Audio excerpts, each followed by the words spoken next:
Lorina Quigley here with Spirit Chats with Kimmie and Lorina. Anyway, I'll introduce myself since I started talking. No, you did. Uh, I'm a psychic medium, a healer, and I also have the YouTube channel Mystical Ex-Mormon podcast. And we're talking about channeling today. I have a lot to say. And I'm Kimmie. I'm Lorina's friend. Lucky to be Lorina's friend. And we are very good friends.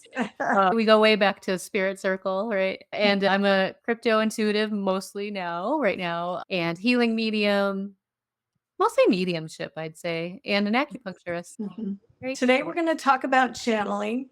It was funny. We have not talked about channeling before. It was your idea. Really? Wow. I don't think we've ever talked about channeling specifically before. So this is pretty cool. Oh, I didn't realize that. I don't remember ever specifically talking about channeling itself. I mean, but the thing, trance healing, trance work, they all kind of fall into channeling. Mhm. Anyway, how much have you studied channeling at all? Have you done any classes for channeling? I have not. Being a Gemini, I'm a jack of all trades. I just know a little bit about a lot. I haven't really deep dived that much. I gotta admit, I was not really attracted to it because I was a little scared of that whole idea of letting something in. I already have anxiety about sensations. And I don't know how comfortable I'd be with some of the sensations that move through you when that happens. Yeah, that makes sense. Yeah, I was introduced into channeling in 1986, I think. Or yeah, because I moved to New York. I mean, I was into all sorts of woo-woo stuff before that. But when I moved to New York, I got into some channeling sessions. It was my first job in New York City. I worked at Pepino Bucari Salon. If anybody has heard of it, one of the top salons in New York City. I was the lowly assistant, having just moved from Salt Lake City, starting at the very bottom. And this guy, Gerald, who became a really famous hairdresser, Gerald DeCock. I worked with him. One day he said to me, Lorina, we're going to a channeling session. Do you want to come? And I'm like, oh yeah, I'm in all the way. And this is back in 1985, 86. This is when Shirley MacLaine was writing books and wrote Out on a Limb. Yeah. She talked a lot about channeling, so it was becoming really popular. That's right. 80s, like 85, 86, and into the late 80s. So I was like, yeah, I'm all in. Let's go. That's exciting. So we went to a channeling session, and almost everybody in the room channeled. And I mean everybody. There were a lot of actors there. It's a very diverse group of people, probably about 25 people in somebody's apartment. And we did this thing called toning where you sing, but kind of free form singing that was absolutely beautiful. A woman named Beth, it was her place and she led it and channeled a lot. She would channel a bunch of different people, but everybody in the room could channel except me. Almost everybody was fully into it and immersed in channeling. It was really popular, fun and exciting. At that time, I did take a channeling class. They offered a channeling class. Somebody named Janet McClure. Now, this is old school channeling. She brought a lot of it. She was part of a foundation called the Tibetan Foundation, where they did a lot of channeling. She has books on channeling and also the ascension cycle. So at this time also, this is when the ascension materials started coming out too. Channeling and ascension and all this stuff. Janet McClure channeled someone named Vaiwamas, who was associated with the Great White Brotherhood, which we talked about in the last. Yeah. Vaiwamas, Dwakul, Confucius, that's Dwakul actually. The Tibetan. No, wait, he was the Tibetan. Anyway, all these kind of interesting, obscure characters who some of them were ascended masters, some of them were not, some of them were higher beings.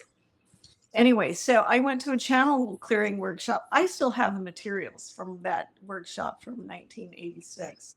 So it was a really cool experience where I channeled this character named Dwakul, who is an ascended master we talked about last time. Anyway, so when I was channeling, we did a lot of stuff to clear those pathways. One of those things was body movement. So like a lot of stretching and body movement, yoga type things. Okay. Clear your body so that you can channel. Yeah. And so when I did finally, and we all took our turns channeling one at a time, I felt this energy go down my spine that was pink, this beautiful pink color. I felt it. I could see this beautiful pink color coming down the center of my spine. And this information was coming out, something about the future. I don't remember what I said at this point, but that was way too long ago. But it was a really interesting experience. I liked doing it because I felt like there was an entity kind of coming in and through me. And you have to really let go of your control around that, which is the hardest part about channeling. And that's why I don't think I probably could have become a channeler, but I just didn't feel comfortable with letting go that much and letting something come through me. Right. You know, that's, and I think I'm better at that now. As far, excuse me, let me just drink some water. As far as letting go of control, because like when you're doing energy healing or any kind of like message work or stuff, there's a part of you that is letting go of control. Yeah. That you have to kind of surrender to the process of what's happening. So that takes trust, and it takes a long time to build that trust, but you can do it. Yeah, it's interesting. That was always like what I was sort of not comfortable with. Like, it's really intriguing. And I was telling Lorina today that the reason I was like, we should do channeling is because there's like the guy that does Next Level podcast. And what was the other guy? I can't remember his. Alex Ferrari and I don't know who else. But I sent it to you. Like, let's see. I forgot his name. There's two popular spiritual podcasters, and the reason they both got into it is because Michael Sandler. Oh, him. Yeah. Think of him as a channeler, but okay. Yeah, and so they're both very much like, hey, we're the guy who goes, woo! That's him. Yeah. Anyway, he's got a really beautiful baby. Drives me crazy, but but they both, Alex Ferrari, right? And then Adam Sandler. I think that's it. Yeah. I forgot what it's called. Yeah. That's not Adam. Anyways, we're splitting hairs, but they both started their podcast because they both started to channel, and then they started to realize how many people are becoming called to be channels nowadays. And I told you, I was like, is this happening? Like, do you feel called to be a channel? I don't. Well, you know, I do some channeling, but it's not like the traditional. Like sometimes when I do energy healing or the message circles at the end, I start channeling information. I have seen that. Yeah, you do. Yeah. Also, like at the very end of some of my sessions, or even in the middle of sessions, information will just come through that I'll give. So it is channeling, but I haven't called myself a channeler and sat down and said, let's just do a channel session for you. In that respect, yeah. But I probably could if I practiced. Not even that much. It's holding that state. And that's what channeling is like learning how to go into a trance state, holding that state. That's holding that state and be focused enough to stay in it and let the information come through and allow it to come out. But the thing is about channeling, and that almost anything can be considered channeling too, like great works of art, like writing, automatic writing, painting, just inspired thoughts and words are also channeling. And you can channel your higher self, and it might not be considered channeling in the aspect of like some of these famous channelers, like Bashar. or Bashar. But that's channeling too. So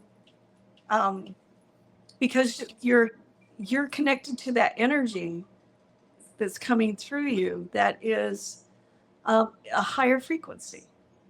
It's just that's not an entity. It could be just a higher part of yourself coming through. Right. Yeah.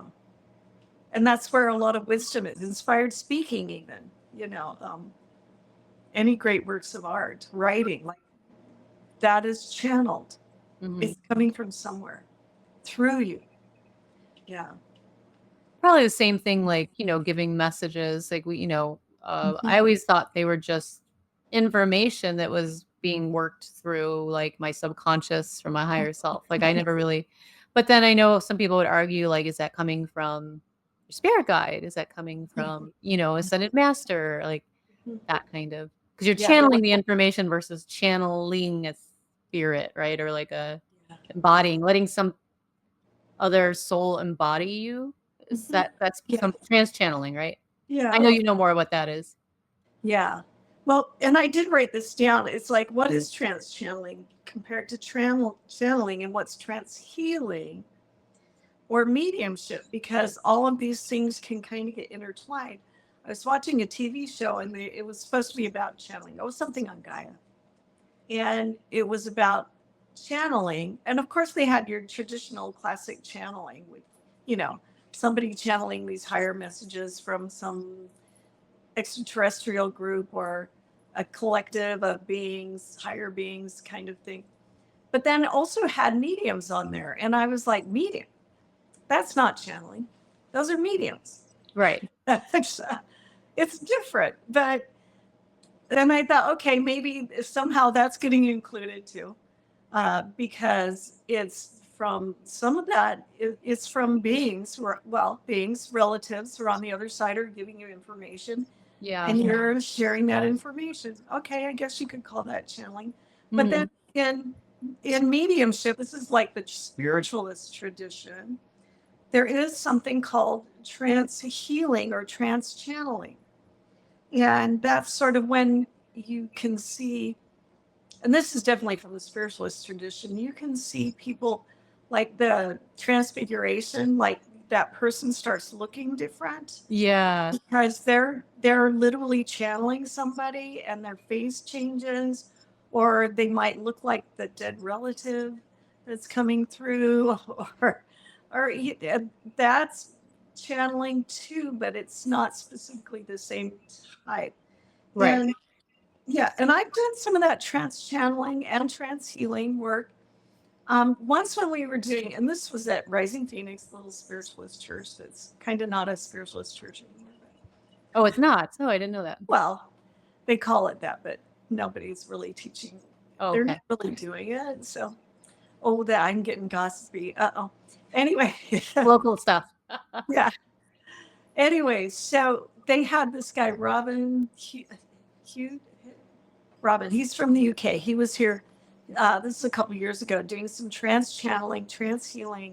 It was really fun. So, and what they do when they do this kind of, this is trance channeling, where they put you in this kind of a spirit box, in a sense, or cabinet, which is really black fabric, but it encloses the energy so that it's contained, so the energy just doesn't fly off. And they also have like two people who have a lot of kind of energy or spirit power sitting next to the person who's doing the channeling to kind of support that energy. And I remember doing it. We all took turns doing it. Robin Hughes Hedges, he doesn't. Anyway, he's a really cool guy, spiritualist minister type of guy. Anyway, so when I was doing it, I had this energy coming through me that was female, this beautiful female energy. But I literally felt the energy coming through me, and actually the energy of this woman was looking through my eyes, looking at the people who were sitting in front of me. Now I'm getting chills talking about it. Oh, that is I've never had that happen. That's kind of creepy. It was pretty wild. It wasn't, you know what? It wasn't creepy at all. Okay. It actually felt, it sounds creepy because it felt beautiful, and it felt, I could see, like, as this entity is looking through my eyes at the people, what I could feel was this incredible sense of love and beauty, compassion for everybody that she was looking at. And there was a message for all those people. So it was really amazing experiences. Now, I've only experienced that once. I don't What do know. you think that was? I was going to say, I don't know who it was. Robin said something about it afterwards, but about this being who came through. But it was this absolutely beautiful feminine energy that was so loving and compassionate. It felt really high frequency type of being. So maybe I should try and do that again. Anyway, so that's trance. That in the spiritualist camp calls it trance channeling. But that was channeling. That was definitely channeling going on there.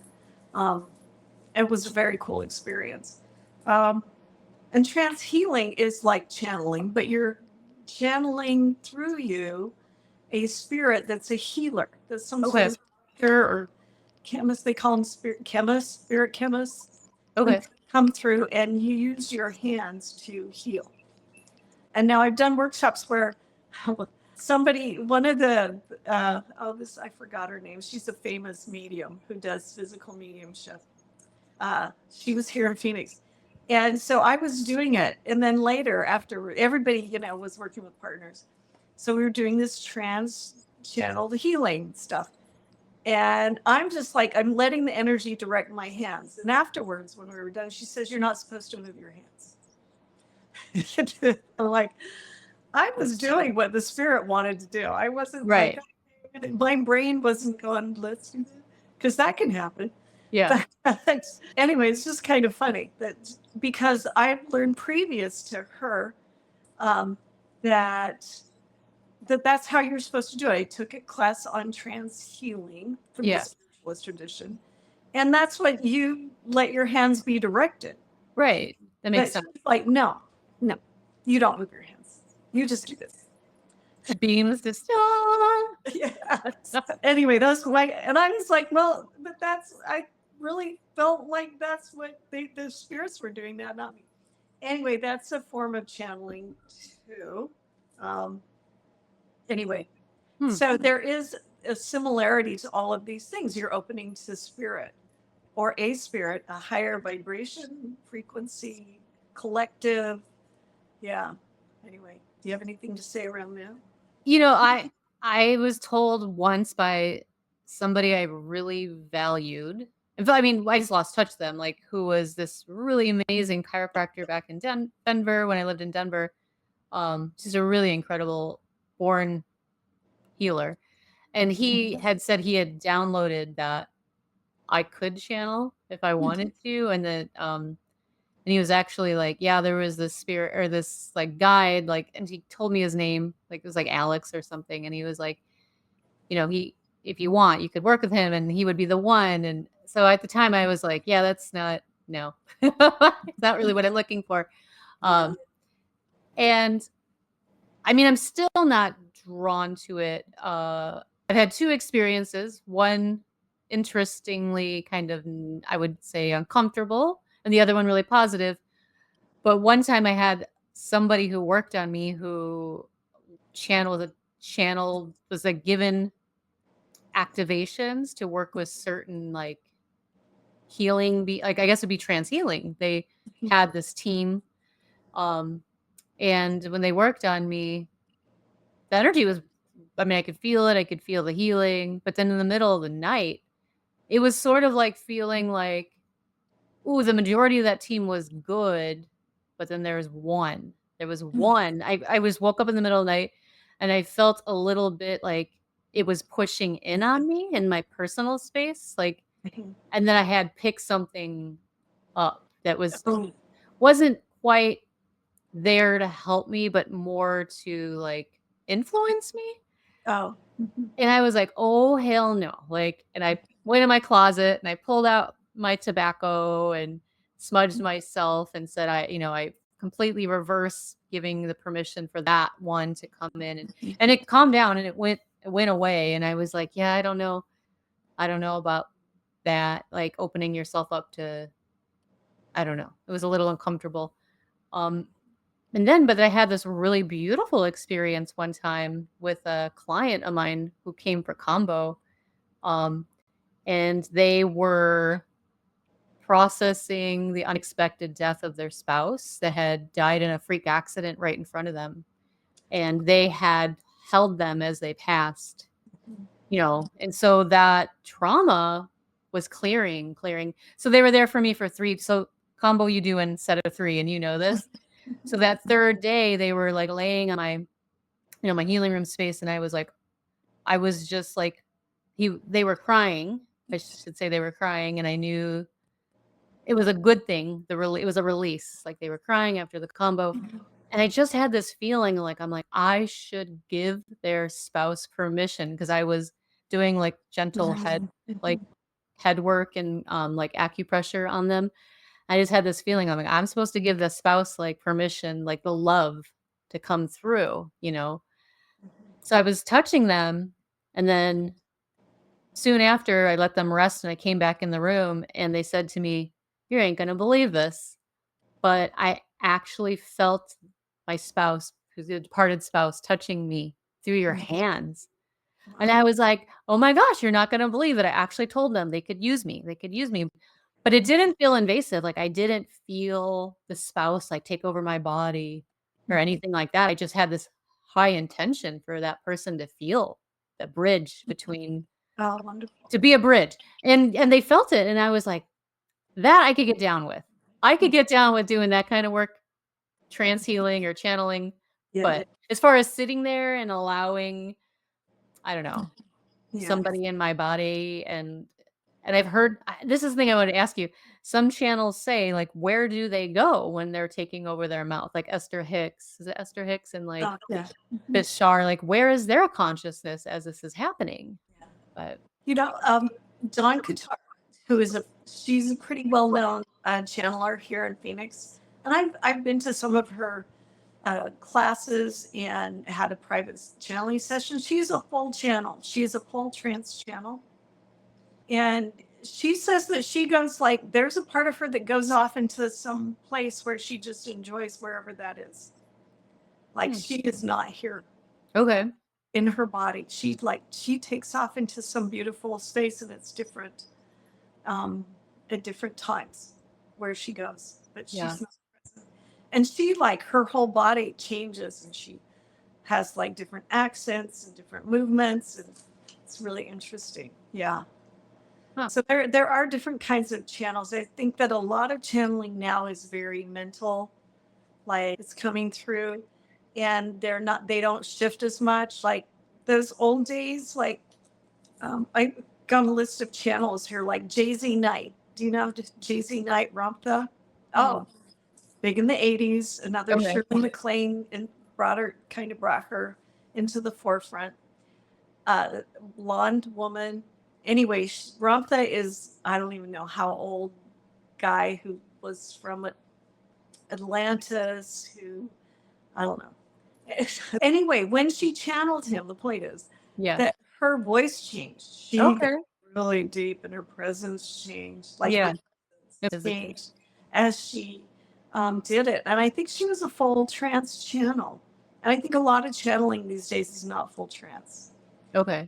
There's more of an interaction, like a blending of energies, sort of like in mediumship. Like when you do mediumship, you lift up your energy to connect with spirits, and they lower their energy, their frequency. So there's a blending, and this channeling is the same. But a lot of this, the older channeling, I think, was just deeper. And it could have something to say with where we are as a society, that we're more superficial. But hey, yeah. So, okay. So I'm like, how I am. Sometimes I'm like skeptical, but then I'm like not. It's like I'm a healthy skeptic when it comes, because I think there's a lot out there that's just caca, but people making stuff up, but there's legit. And so sometimes, and maybe it's my own filter where I hear people when they shift their personality too much when they channel, I just check out. For me, to me, I don't like that. I don't know why, but like I like when somebody can just. There's a popular guy on the Next Level Soul. He's really popular channel. He's an older gentleman. When he channels, and he's got these books, he's just like written all these popular books. Oh, is that Paul Selig? Yes, I love him. Like, No, I have not paid that much attention to him, but I okay. need to. I need to because I heard he channels Melchizedek, who I'm really into. Oh. Yeah. And so when their voices sometimes just shift a little, maybe like their manual, but like I can stay on board with that. But like Esther Hicks, and she's like, oh, and it's like, oh my God, like it's, and I know she's got, I mean, it's probably real because she's using a language and a cadence and all these things, and she's very fluent in English and the way she words things. But for whatever reason, like anything that's over the top, just get lost. Yeah, sometimes when I channel, and I have definitely channeled here and there, my voice changes, but it becomes more commanding, actually, more than I am in everyday life. Just like a little more booming, because that's, I can certainly do that if I. I've seen you do it in Yeah, circle, and it yeah. just seemed very natural. Like, you didn't never I never said, "Oh my god, she's faking this," it's very Oh, natural. good. And it's, and the thing is, when someone's channeling, is it real? Is it fake? Is it just a higher part of their consciousness that they're accessing? I mean, all these questions. And I Mm. do want to talk about some of these famous channelers, if you don't mind, Yeah. because I wrote down a list, and Abraham Hicks, Esther Hicks, who channel Abraham, definitely really popular. And I have never, I don't, I have one of her books, and it was a gift. I never just didn't get into them, but a lot of people did. I think one of the most interesting channels is uh, the the Law of One books. I don't know if you've heard of them, the Law of One. No. They were done. I think it was in the '80s, early '80s. This woman, Carla Rutger, Okay. with Don Elkins and Jim McCarty. So if you read these books, it's really interesting. I have two of them, but you can get them online. You don't have to buy them. You can look them up online. They're Yeah. on there. There's four of the books. She was a full trance channel where she would lay down on a bed, Okay. and the entities would actually tell them how to adjust the room so the energy would come in better. And also they'd say the vehicle needs to stop now because she's Yeah. getting worn out. Things like that. Oh, And they'd okay. also light some incense and have the table angled at just this particular direction to bring in the energy. Okay. Um, very interesting stuff. And then it's pretty cool. A lot of people are into the Law of One books. It's very interesting information. Hmm. You might want to look it up. Um, uh, but I think it's the fourth book, and I don't have the fourth book, but you can get these online in PDF. They go over the tarot cards, Oh, the major arcana tarot cards, the okay. one through, what is it, 21? They Yeah. go through every one as far as being part of representing the path of life, and they are actually a significant tool that you can use. So, Yeah. and I think that they're entities. It's a collective. The Law of One. It's raw, so it's also Wow. called raw material. RA. Yeah, I have heard of that. Yeah. Yeah. Um, yeah, it's about life on Earth and where Okay. we are. It's like as far as like, how we can get to higher states of consciousness. This sort of thing is really interesting. Huh. Yeah, she was pretty much a full trance channel, like laid down and went out. And so, Okay. yeah, and Edgar Casey is also Yeah, considered a I was like full gonna say. channel Yeah. because he would go out completely and learn how to go into that trance. But you need someone to work with. Hey, you can just lay there and go into a trance, but if you don't have a way of recording it or have Right. someone asking questions, and that's these two people who work with Carla Rutger, one asked questions and the other recorded, and so Oh, it's a system to get the information. yeah. Did Edgar, I think Edgar, I remember he had a secretary for years, right? And she recorded, but like he didn't really change much. I mean, his voice was just lower, right? And Mhm. like, but he didn't have like a different personality, did he? I don't think so. He went I into know. what they call a somnambulistic state in hypnosis, which Okay. is like super deep where you don't remember anything. Right. So yeah. So these whoever he was channeling, this where the information was coming from was full on trance channel. And Oh, and also some of these channelers, like Lisa Royal Holt. Yes. She's more Yeah. modern. She's still alive. Yeah.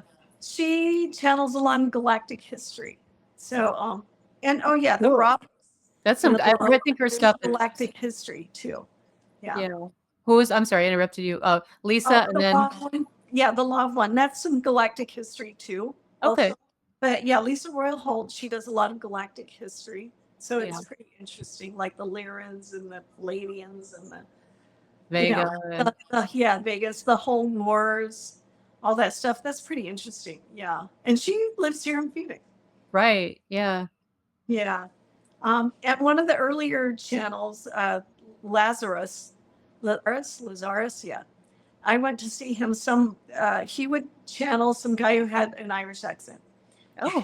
And Shirley MacLaine made him popular. We went and saw him in New Jersey, somewhere in the late 80s. You can still find the material out there. Cry On, Lee Carroll. That's a really popular one that's around right now. Okay. Have you heard of him? Lee No. Carroll? Oh, super popular. People love him. Now, I've never been able to get into Lee Carroll. He's been out for at least, I don't know, 15 years or something. But he sounds like one of the Mormon church authorities. And when he starts talking, I just go, oh no, I can't listen to this. So it's some weird old religious thing. It's my own hang up, but I just can't listen. Yeah. From my childhood, can't do it. And also, of course, Bashar, very famous channeler. I think he's a full trance channel. Yeah. Lee Harris, he channels the Z's. A lot of people have heard of him because he's popular now. What is he channel? The Z's, like the Z. The Zetas? Like the Zetas? No, just Z's. The Just Z's. these. Okay. The collective. Yeah. And a lot of people channel an entity called Dr. Peebles. Oh, You might have heard of him. And a bunch of people channel Dr. I have seen somebody. Wasn't there somebody locally I remember at the chat? And Yeah. I was just like, oh no. But there's a couple of people, like one is in Sedona, one is here, and Okay. they channel Dr. Peebles. I've seen one of those kind of classes where we go see, her channel Dr. Peebles. Okay. Do you think you feel pretty like you feel the energy, you feel truth?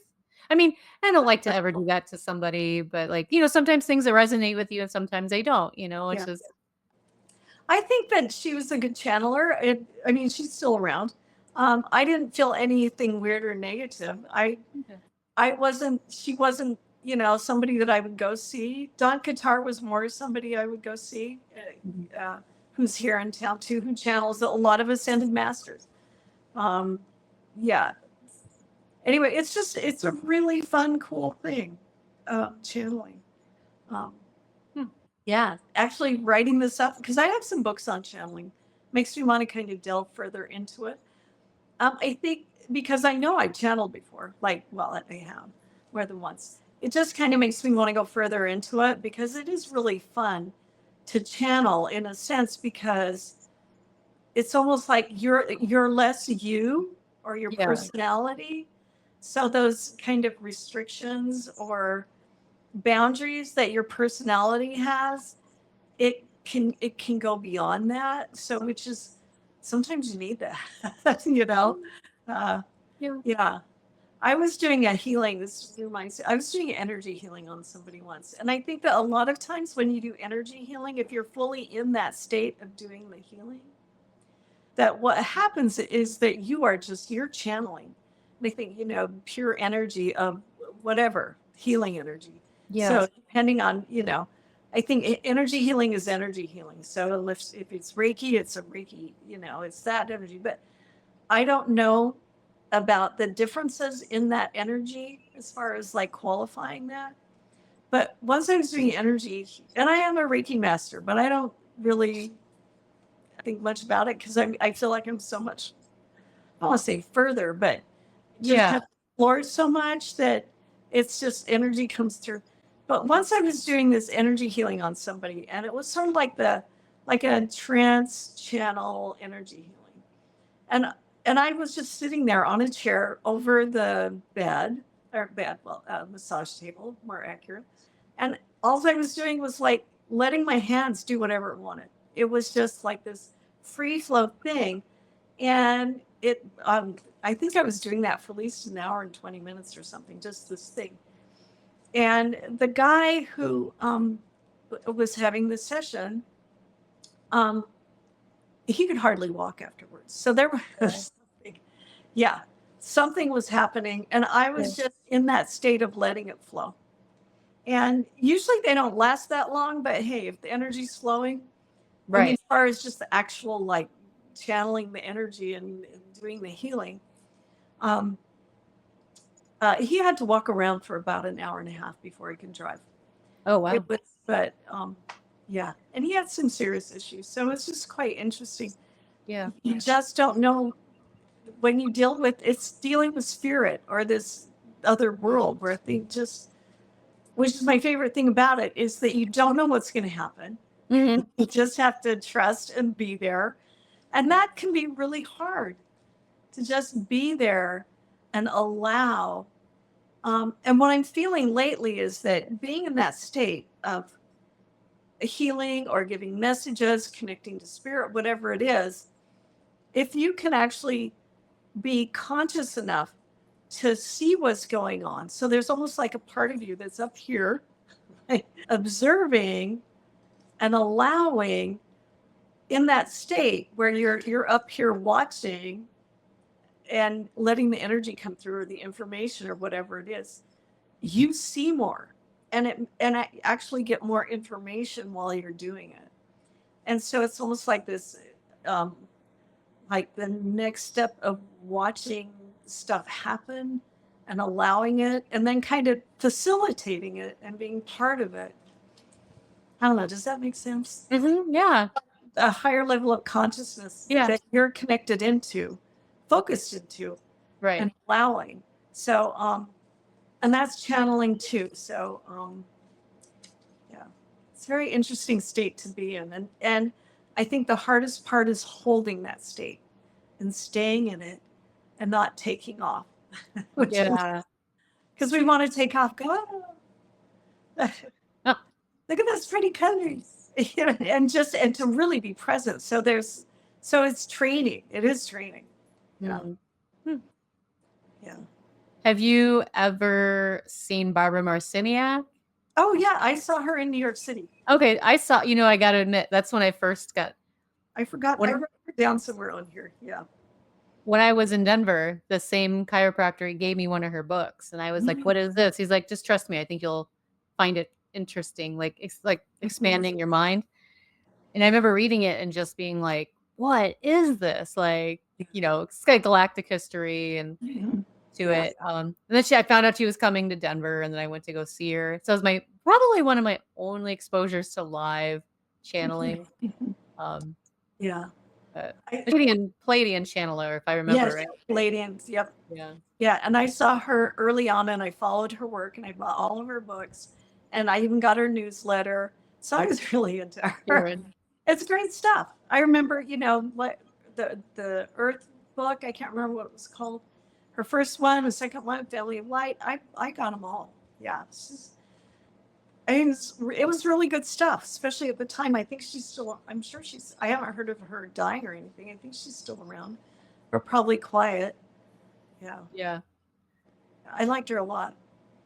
Yeah, I thought she didn't, she shifted. You could feel she shifted, but it wasn't a huge departure from her own voice and her own mannerisms. And it felt very genuine, Yeah. He was able to hold her vibration plus the other, whatever she was working with. Yeah. Yeah. And I did go to somebody in town who was in town, Annie Bossingham. I did a couple of channeling workshops with her. Okay. And here, I did 2 different levels, and it was really cool. And she does talk about that she says herself that they do not enter. I've got notes right here that they do not enter your body. Okay. She says they merge with the first 3 the top 3 chakras is what's happening. And it is kind of a blending more of a takeover. Let's see. let's see. I'm just looking at my notes here. Oh, interesting. You have to surrender your belief system. Yeah. And that there is there is a gatekeeper that assists you with doing this or not. And she says it's your higher self. Okay. Like, so hey, that's a good thing, right? That your higher self is going yes or no to whoever you're blending with. And this has to do with mediumship too, that a lot of how people communicate from these higher levels is through metaphor or symbols instead of just direct message. Right. Very rarely you get something that's very direct. It's like very solving a puzzle, Yeah. And also that communication comes through with different levels. Like, so depending on what level of consciousness you're at, you might get this level, but somebody else might get this level or someone else this level. But there are different levels that the consciousness stream comes through. Right. And so the information can hit different people in different ways.